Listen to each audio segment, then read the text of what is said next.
The real story of Valentine's Day, not romantic at all.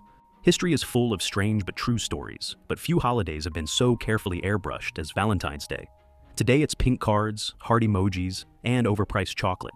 But if you peel back the glitter, the real story underneath is violent, uncomfortable, and deeply unromantic. Valentine's Day didn't begin with love letters. It began with blood, panic, and a desperate attempt to control human behavior. Long before anyone exchanged roses, ancient Rome celebrated a mid-February festival called Lupercalia. This was not a gentle affair. Priests known as Luperci sacrificed goats and dogs, then ran through the city wearing the animals' skins, striking women with strips of bloody hide. Far from being offended, many women lined up willingly, believing the ritual would make them fertile and ensure safe childbirth. This was Rome's idea of romance, violence mixed with luck and reproduction, not candlelight dinners. As Christianity spread, church leaders were deeply uncomfortable with Lupercalia. The problem was that people loved it, so instead of banning it outright, the church tried a rebrand. Around the late 5th century, Pope Gelasius declared February 14th a feast day honoring Saint Valentine. Which Saint Valentine? That's where things get messy. One popular legend claims Valentine was a priest who secretly married young couples after Emperor Claudius II banned marriages, believing single men made better soldiers.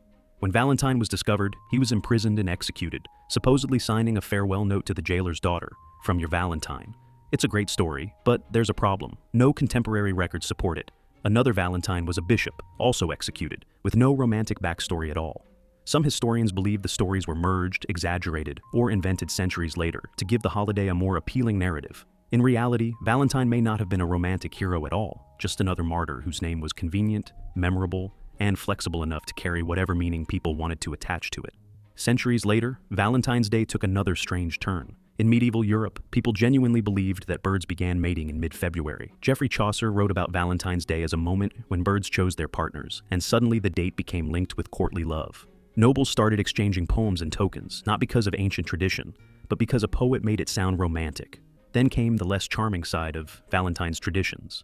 In some places, young people drew names from a box to determine their Valentine for the year, whether they liked the person or not. In other regions, Valentine's Day became a time for public mockery. People sent vinegar valentines, cruel cards designed to insult the recipient's looks, manners, or social status.